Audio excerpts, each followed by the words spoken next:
Euzubillahimineşşeytanirracim. Bismillahirrahmanirrahim. Elhamdülillahi Rabbil alemin. Vessalatu vesselamu ala seyyidina Muhammed ve ala alihi ve ashabihi ecma'in. Amma ba'd. Assalamu aleykum ve rahmetullahi ve berekatuh.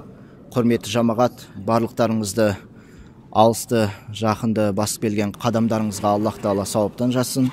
Бүгінгі біздің хадисте عن أبي هريرة رضي الله عنه قال: سمعت رسول الله صلى الله عليه وسلم يقول: ما نهيتكم عنه فاجتنبوه وما أمرتكم به فأتوا منه ما استطعتم فإنما أهلك الذين من قبلكم كثرة مسائلهم واختلافهم على أنبيائهم. رواه البخاري ومسلم. Абу Хурайрадан, Алла одан разы болсын, жеткен хадисте Алла елшісі саллаллаху алейхи уассаламның бұлай деп айтқандығын естідім: мен сендерге не нәрсені тыйым салған болсам, ондан алыс болыңдар, одан сақтаныңдар. Ал енді не нәрсеге бұйырған етсем, не нәрсені бұйырар болсам, оны шамаларын жеткенше орындандар. Өйткені расында сендерге дейінгі болғандар, олар көбірек мәселелер шыққанына, яғни көп сұрақ қойғандарына, және пайғамбарлармен болған қарама қайшылықтар себебінен олар құрыды деп айтады. Бұл хадис Бухари және Муслим риуаят етеді. Енді осы хадисті ары қарай өрбітіп айтып өтетін болсақ, жалпы Абу Хурайрадан жеткен келесі бір хадис бар. Ол былай дейді: Алла одан разы болсын, біз Алла елшісі саллаллаху алейхи уассаламмен сөйлесіп отырған дедік. Яғни Алла елшісі бізге құтпа айтып, уағыз насихатын жасап жатқан еді. Сол кезде Алла елшісі былай деді: ей адамдар, расында Аллах Тағала сендерге қажылық жасауды парыз етті. Олай болса, қажылықты орындандар деп айтады. Сөйтіп, сол тыңдаушылардың арасында бір кісі: акулла амин я Расулаллах деп сұрақ қояды. Әр жылы ма, ей Алланың елшісі, дейді. Сөйтіп, әлгі кісі 3 рет сұрағын қояды. Кейін 3-ші реттен кейін пайғамбарымыз саллаллаху алейхи вассалам жауап береді. Яғни 3 рет сұрақ қойғанда Алла елшісі саллаллаху алейхи вассалам ол кісінің сұрағына жауап бермей үнсіз болады. Кейін 3-ші реттен кейін әлгі кісі сұрағын қайта қойғаннан кейін пайғамбарымыз саллаллаху алейхи вассалам былай деп жауап береді: егер мен сендерге я деп жауап беретін болсам, онда сендерге бұл нәрсе уәжіп болар еді, және сендер оны істей алмаушы едіңдер, шамаларын жетпеуші еді деп айтады. Яғни пайғамбарымыз саллаллаху алейхи вассалам Алланың уахи етуімен, Алладан жеткен хабармен мұсылман үмметіне бұйырып жатыр: Аллах Тағала сендерге қажылықты парыз етті, олай болса қажылық жасаңдар деді. Сөйтіп бір сахабалардың арасынан, тыңдаушылардың арасынан біреу 3 рет қайта сұрады: әр жылы ма деп. Сөйтіп пайғамбарымыз не дейді? Егер мен я деп жауап бергенде, онда сендерге бұл нәрсе міндет болып қалушы еді, парыз болушы еді, және бұны сендер істеулеріне шамаларын жетпеуші еді дейді. Хадистің жалғасында: енді мен сендерге не нәрсені тастап қалдырған болсам, соны мүмкіндігінше орындандар. Расында сендерге дейінгілер, олар өздерінің пайғамбарларына деген қарама-қайшылықтары себебінен және қайта көп сұрақтар қоя бергендігінен олар құрдымға ұшырады. Ал енді мен сендерге бір нәрсені бұйырсам, оны шамаларын жеткенше орындандар дейді. Яғни бұл екінші жаңа хадисті айтып жатырмыз. Ал енді қандай нәрседен сендерді тыйған болсам, осы сол нәрсені сіздер тәрк етіңіздер деп пайғамбарымыз саллаллаху алейхи вассалам бұйырған екен. Ибн Аббастан жеткен сахих хадисте былай делінеді: Алла елшісі саллаллаху алейхи вассаламнан бір қауым ойнап күліп сұрақтар қоя береді екен. Сөйтіп әртүрлі сұрақтар қояды, мәнсіз, жөнсіз бір сұрақтар. Соның арасында бір кісі сұрайды екен, менің әкем кім дейді.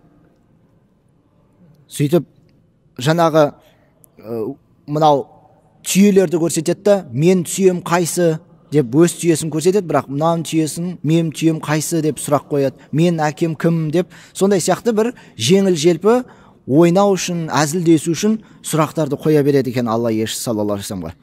Сөйтіп Алла тағала Маида сүресіндегі 101-ші аятты түсіреді. Ол аятта Алла тағала астағфиру билlah, я айюхаллазина аману ла тасалу ан ашяа ин тубдалакум тасукум. Садақаллахул азим. Яғни бұл аяттың мағынасында, ей сондай иман келтіргендер, әртүрлі нәрселер туралы сұрай бермеңдер. Яғни әртүрлі нәрсе қандай? Айқын болған нәрсе туралы сұрай бермеңдер дейді. Әйтпесе жаңағы сіздерге қиын болады, қиындыққа ұшырайсыңдар деп Аллах тағала бізге айтады. Сондықтан ондай әртүрлі сұрақты қою пайғамбарымыз саллаллаху алейхи вассалам заманында болған, одан кейінде де болған, және қазір де бар. Қадірлі жамағат, өздеріңіз Құранды оқыдыңыздар. Сол Құран кәрімде Бақара сүресінде оқиға келтіріледі, я? Сиыр туралы. Бір кісіні қайтадан тірілту үшін сол қауымға бұйырылатын еді. Сиырды не істеу? Құрбандыққа шалып, бір еттің бөлігімен жаңағы өлген кісіні ұрып тірілту керек болатын. Сонда сол заманда. Бірақ сол қауымы сұрастыра бастайды әртүрлі сұрақтармен. Ол сиыр қандай, түсі қандай, жаңағы сипаты қандай, ол қайда сиыр, қайдан табамыз дегендей сияқты әртүрлі сұрақтар қояды. Ең соңында олардың қойған сұрақтары өздеріне қиындық тудырып, үлкен қымбат бір бағаға алыстағы бір жердегі бір кісіден соны сатып алуға мәжбүр болады.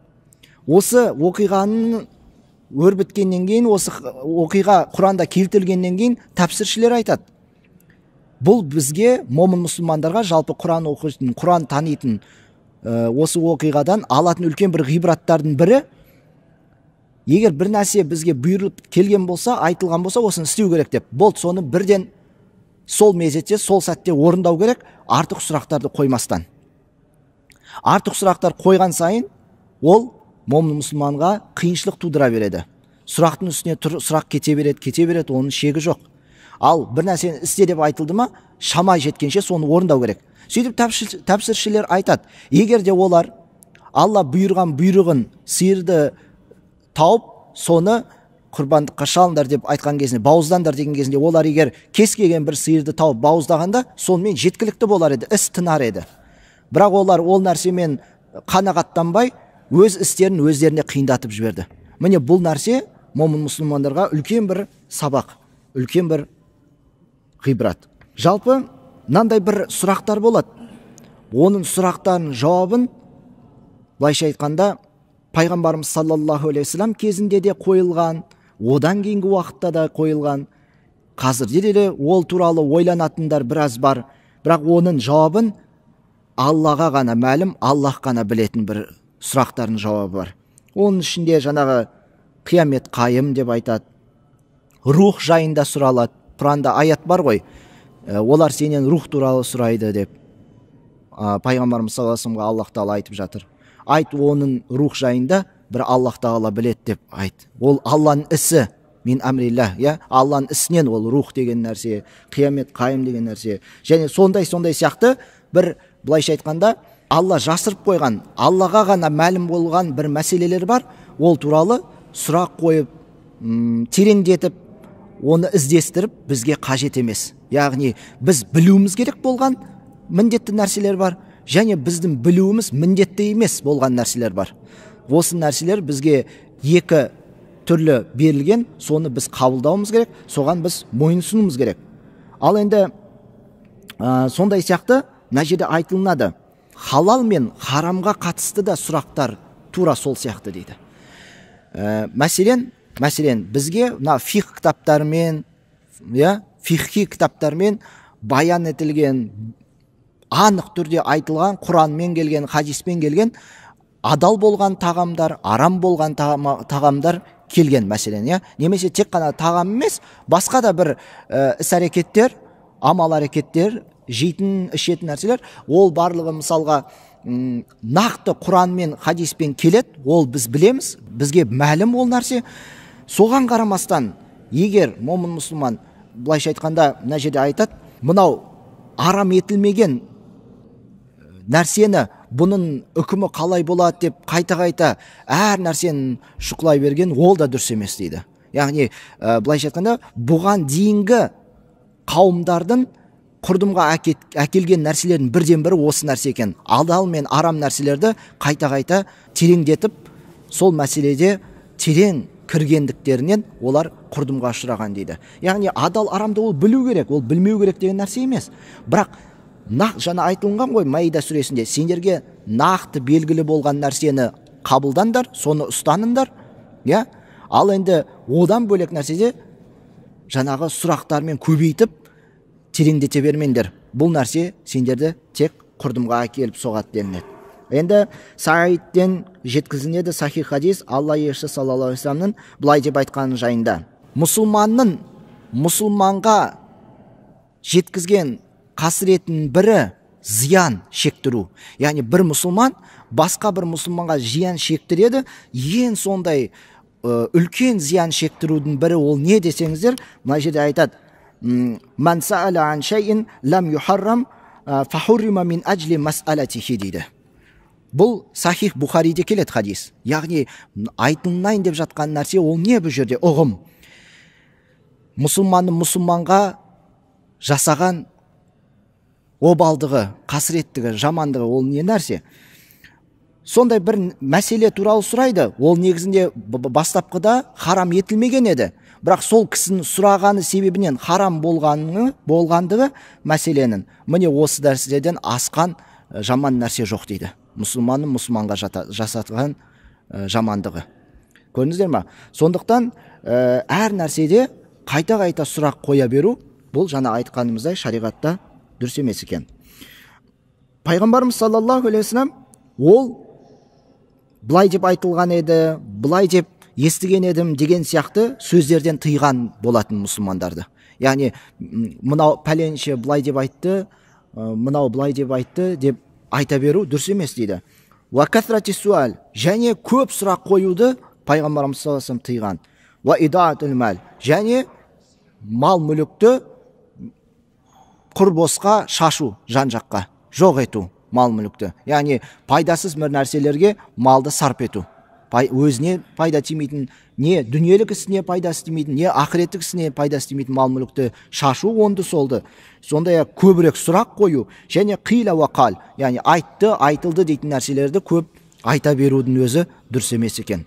Тіпті тағы бір жерде келтіріледі ғой, мен пәленшен былай деп айтқан естідім деп айтудың өзі өтірікші болуына жеткілікті деп келеді.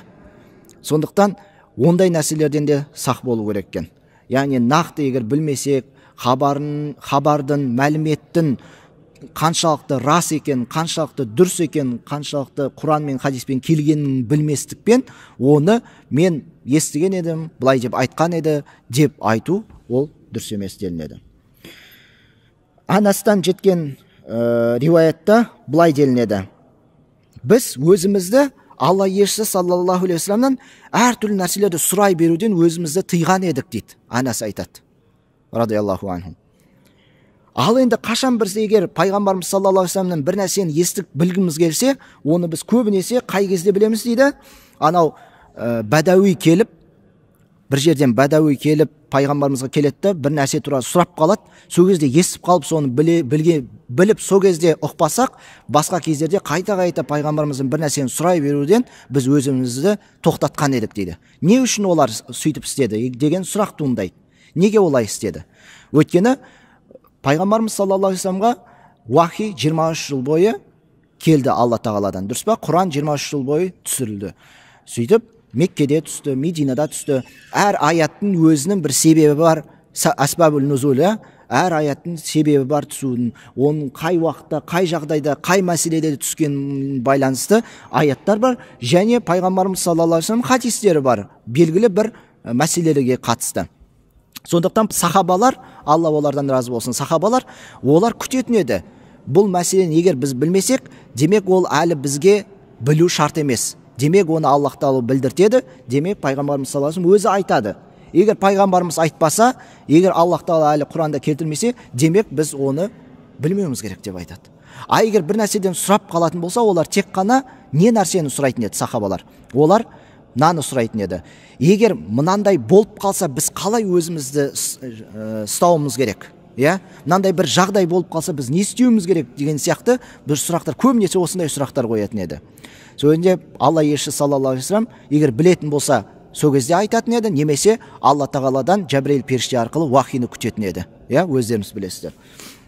Сөйтіп сол белгілі бір жағдайларға байланысты Алладан аян уахи келіп отырған еді. Енді Ибн Аббастан жеткен риуаятта мына бір хадис келтіріледі. Мұхаммад саллаллаху алейхи вассаламның сахабаларынан хайырлы болған қауымды көрген жоқпын дейді. Олар тек 12 нәрсе туралы сұралған еді, және сол 12-ның жауабы Құранда келтірілген дейді. Сахабалар негізгі дінде болған негізгі 12 нәрсені сұраған еді, сол 12 нәрсені Құранда жауабы Алла тағала айтқан. Солардың бірден бірі мына жерде мысал ретінде келтіріледі. Мәселен Бақара сүресінде Астағфирулла, ясалунка анил хамри вал майсири. Олар сенен, Аллах тағала пайғамбар Мұхаммад саллаллаху алейхи вассалам айтады, олар сенен арақ туралы, сосын майсар деген ана ойын сауық нәрселер, азартты ойындар, сосын жаңағы арақ, шарап туралы сұрап жатыр деп Аллах тағала айтады. Кейін жауабында айтады Аллах тағала, ол не нәрсе екен, ол харам екен, ол болмайтын, ол тыйым салынған туралы Алла тағала жауап береді.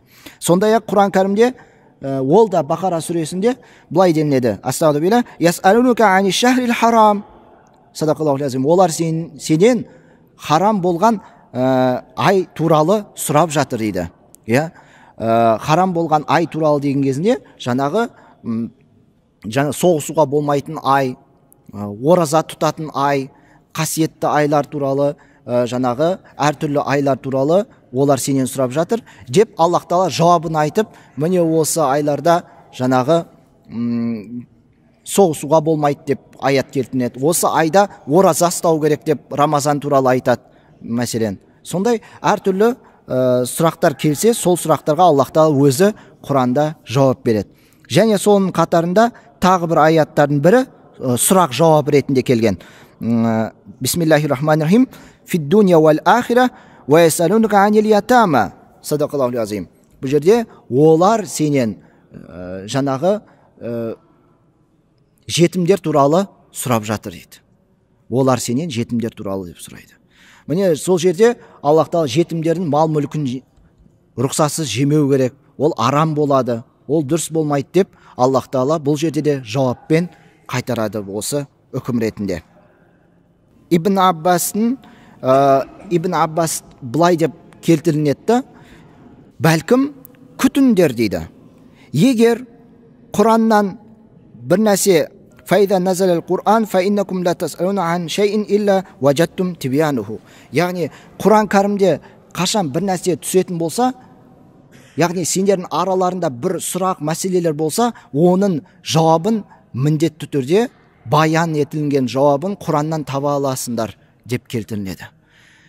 Яғни не нәрсе болса, оны Құраннан табуға болады. Өйткені Аллаху субханаху ва тағала Ниса сүресінің 176 аятында Астағфирулла, юбайинуллаху лакум ан тадиллу. Адасарсыңдар деп ашық түрде түсінік берді дейді Аллах тағала. Құран кәрімдегі барлық нәрсені Фатиха сүресінен, Нас сүресінен кейін қандай аят, қандай сүрелер бар болса, Аллах тағала бізге сендер адасып қаларсыңдар деп біздің барлығымызға ашық түрде түсінік берген еді. Және Аллах тағала әр нәрсені толық білуші. Яғни бұл жердегі аяттың соңында солай аяқталуы, Аллах Тағала әр нәрсені толық білуші деген мағынасын қалай түсінеміз десеңіздер, яғни бізге не керек нәрсені Аллах Тағала жақсы біледі, және бізге керек емес нәрсені де Аллах Тағала жақсы біледі. Және соның барлығын бізде Құранмен, сүннетпен бәрін баян етіп, нақты түрде, ашық түрде, түсінікті түрде келтірілген. Али радиаллаху анхудан мынандай бір хабар жетеді. Али, ол Алла одан разы болсын, ақыр заманда фитналар көбейеді дейді. Сосын Омар оған былай деп айтады: ол ақыр заман және ақыр замандағы фитналар қашан болады деп сұрақ қояды. Мата залика я Али. Сол кезде Али радиаллаху анху жауап береді: діннің мақсатында егер түсіндірілмесе дейді, яғни қандай да бір мәселе дінді дұрыс түсіну үшін түсіндірілмейтін болса, егер білім білу үшін үйренілмейтін болса, сондай-ақ егер дүние ақыреттің амалынан үстем болса, яғни ақыреттік амалды сырып қойып, дүниелік амалдармен, дүниелік істермен шұғылданатын болса, міне осы кезде фитналар көбейеді дейді. Алла елші саллаллаху алейхи вассаламның былай деп айтқанын келтіреді: сендерге келместен бұрын бәлекетті асықтырмаңдар дейді. Бұл жердегі мағынасы болмай жатқан, болмаған нәрсені сұрап, соны болдыртпау. Өйткені көптеген ғалымдар, көптеген сахабалар заманында да, табиғин заманында да о кезде бір-бірінен сұрайтын еді. Мәселен, былай Масруқ ол Убай ибн Каабтан сұрайды: осындай бір мәселенің жауабы не болады деп сұрайды. Сол кезде Убай ибн Кааб жауап береді екен: бұл нәрсе бұған дейін болды ма? Яғни егер прецедент дейді ғой, орысша айтқанда прецедент, бұған дейін бұл нәрсе мәселе болды ма? Егер болған болса, соған қарап жауап беруге болады дейді. Сол кезде айтады: жоқ, ондай нәрсе әлі болған жоқ деп айтады. Сонда айтады: онда біз болғанға дейін күте тұрайық дейді. Болмаған нәрсе туралы сұрап, оны іздестіріп қажеті жоқ біз үшін деп, сөйтіп қысқа қайырып жауап берген екен бір-біріне. Міне сахабалардың, табиғиндердің, ғалымдардың ұстанымы осы болатын. Болмаған нәрсені, әлі тәжірибеде болмаған, көрмеген, естілмеген нәрсе туралы соны сұрақ етіп, мәселе етіп, күн тәртібіне қою дұрыс емес екенін олар айтқан болатын. Ары қарай, адамдардың жаманы дейді, жаман мәселелерді адамдардың ойларына салып қоюы дейді. Яғни адамдардың ойын, көңілін аудартады, құлшылық ғибадаттардан аудартады көңілін. Ол намазын оқып, ораза ұстап, зекетін беріп, қажылығын жасап, басқа да білетін амалдарын істеудің орнына, оның ойына бір, былайша айтқанда, әлі болмаған, әлі естілмеген, әлі істелмеген бір нәрсені ойына тастап қояды да, соны ойлап жүреді. Мынаның жауабы не болады екен, бұл қалай болады екен деп, сөйтіп оның ойы, көңілі бөлінеді басқа нәрсеге. Түсініп жатсыздар ма? Осы нәрсе келеді осы жерде. Сөйтіп бұл жерде айтады, Әл-Хасан айтады, Әл-Хасан. Адамдардың жаманы дейді, солар адамдардың ойларына, маңызды емес нәрселерді ойларына тастап қоятын болса. Міне осы нәрсе жаман екен. Аллах Тағала Ат-Тағабун сүресінде бізге былай деп бұйырады: Астағфирулла, фаттақуллаха мастататум. Шамаларын жеткенше тақуа болыңдар. Яғни Алладан қорқыңдар. Яғни шамаларын жеткенше дегеніміз, бұл дегеніміз кейде қорқып, кейде қорқпай қою дегенді білдірмейді. Шамамыз жеткенше амалдарды жүзеге асыра беру керек. Нені істей аламыз, қолымыз келгенше соны істей беру керек. Еш нәрседен тайынбау керек. Парыз етілген, уәжіп етілген бұйрықтар ол бөлек, оны міндетті түрде орындау керек. Алла парыз етіп бұйырды ма, оны орындау керек. Уәжіп етіп бұйырды ма, орындау керек. Және одан қосымша нәпіл ғибадаттарда, нәпіл құлшылықтарымызда біз шамамыз жеткенше соны орындауымыз керек екен. Тақуалық дегеніміз ол не нәрсе? Тақуалық дегеніміз Умар ибн Абдул-Азиздің сөзімен айтатын болсақ, ол былай дейді: Лайсатит тақуа қиямул лайли ва сиямун нахар. яғни тақуалық дегеніміз ол күндіз бойы ораза ұстап түні бойы намаз оқумен болмайды дейді. Ал енді тақуалық дегеніміз ол Аллах Тағала бұйырған парыздарды орындайсың, Аллах Тағала арам еткен нәрселерді тәрк етесің, бірақ сонымен бірге амалдың үстіне амалды орындай бересің. Ол міне осы артық нәрсе, артықшылық, міне осы тақуалық дейді. Яғни Аллах Тағаланың бұйрық еткен амалдары ол жерде ешқандай талас тартыс жоқ. Бұйырды ма, болды, саман ва таан, естідік және мойынсұндық. Аллах Тағала бұйырды ма, оны орындаймыз. Ал оның үстіндегі амалдың үстіне амал қосып соны істеуіміз, міне нағыз тақуалық осы дейді. Міне осы істерде, тақуалық қосымша ғибадаттарда біз не істеуіміз керек? Фаттақуллаха мастататум, шамаларымыз жеткенше соны барлығымыз орындауымыз керек екен. Сондай-ақ жаңағы шамаларыңыз жеткенге дейін деген Аллах Тағаланың тағы бір аяты бар. Астағфиру билlah, валиллахи аля наси хиджул байти ман истата илайхи сабила. Садақаллахул азим. Али Имран сүресінде сендерге Алланың үйін, яғни Қағбаны қажылық ету, қажылыққа бару парыз етіп бұйырылды шамаларын жеткенше деп Аллах Тағала айтады. Шамасы жеткен адам өмірінде ең азы жоқ дегенде бір рет Аллах Тағаланың үйіне, Меккеге, Кағба Мұкаррамаға, Мекке Мұкаррамаға барып парыз амалын, қажылығын жасау керек шамасы жеткенше деп келеді. Енді Омар радиаллаху анхудан сұрайды. Сондай бір қауым бар, олар күнә істі істегісі кеп тұрады да, бірақ өз-өздерін сол істен тосады, тыяды. Олардың ісі қалай болмақ деген кезінде олар туралы Омар радиаллаху анху айтады.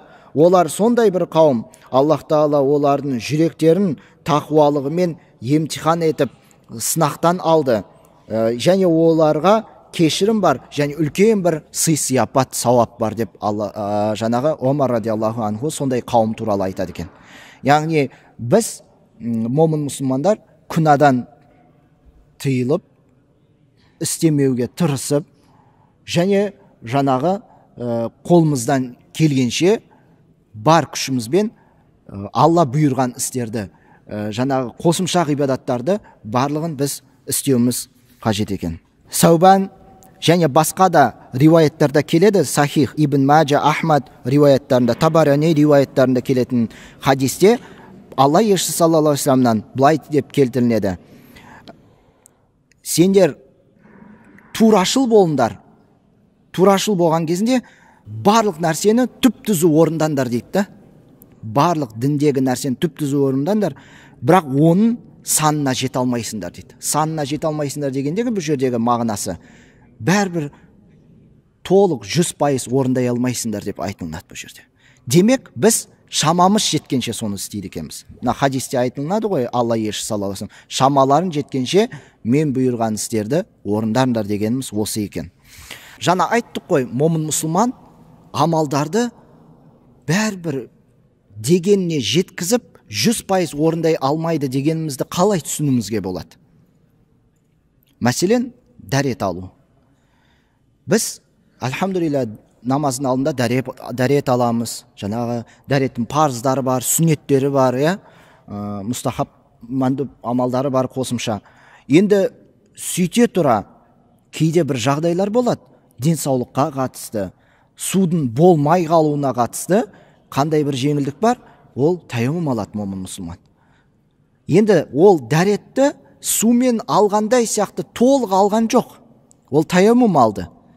Бірақ оның өзі Алланың жеңілдігі момын мұсылманға берген Алла Тағаланың үлкен бір жеңілдігі. Егер су болмай қалса, немесе су алуға мүмкіндік болмай жатса, ауырып жатса, денсаулығына әсер ететін болса, ол не істейді? Тайаммум алады. Және бұл дегеніміз қанша жерден ол жоқ, мен дәретті толық алғым келеді десе де, ол толық ала алмайды. Өйткені денсаулығы нашар, ауырып қалады. Намаз мәселесінде альхамдулилля, денсаулығы барлар, жас жігіттер, жас буынды жігіттер, олар не істейді? Түргеп тұрып толық намазын оқиды. Еңкейетін жерде еңкейеді, отыратын жерде отырады, сәждесіне баратын жерде сәждесіне барады. Бірақ сырқаттанып ауырып қалғандар не істейді?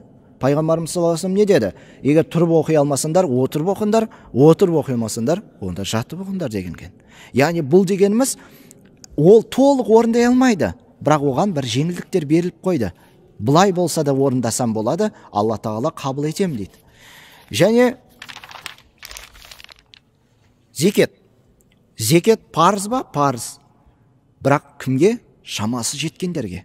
Егер барлығына бірдей зекет парыз бұйырылғанда, онда біразымыз, барлығымыз болмаса, біразымыз қиналып қалушы едік бұл істе, зекет беруде. Бірақ Аллах тағала жеңілдік жасап, шамасы жеткендер зекет берсін деді. Қажылық та тура солай, шамасы жеткендер қажылыққа барсын деп. Сөйтіп, біз момын мұсылман шамамыз жеткенше осы бұйрықтарды, осы амалдарды жүзеге асыруымыз қажет екен. Және Аллах тағаланың жаңағы Құранда айтқан шамаларын жеткенше, пайғамбарымыз саллаллаху алейхи вассаламның хадисінде айтқан шамаларын жеткенше деген ұғымы осы екен. Шамамыз келгенше осы істерді біз істейміз және Алладан барынша тілейміз, сұраймыз сол амалдарымызды өзінің құзырында қабыл етуін. Және сөз соңында тағы қайталап өтетіні, дінге қатысты Құранда, сүннетте, иджмата, қандай бір нелері бар ғой? Қияс, иджма, сүннет, мұстахаб, мандуб, фарз, уаджиб. Сол Құранмен, бүкіл нәрсемен егер мәлім болған, ашық, баян етілген нәрсені егер біз білсек, соны біз орындаймыз, соны істейміз. Егер тыйым салын болса, одан тыйыламыз. Ал енді одан сыртындағы нәрседе біз сұрақты көбейтіп тереңдетпеуіміз керек. Ал онымен айналысу, ол үлкен ғалымдардың еншісінде. Үлкен ғалым ғұламалар, иштихад дәрежесіне жеткен, мазхабымыздың 4 имамдары, Абу Ханифа, Малики, Шафи, Ханбали, имам Ахмад ибн Ханбал, және басқа да ұлы ғалымдар, осылардың айналысатын ісі иштихад. Сол мәселелерді қарастыру, іздестіру, көру, табу.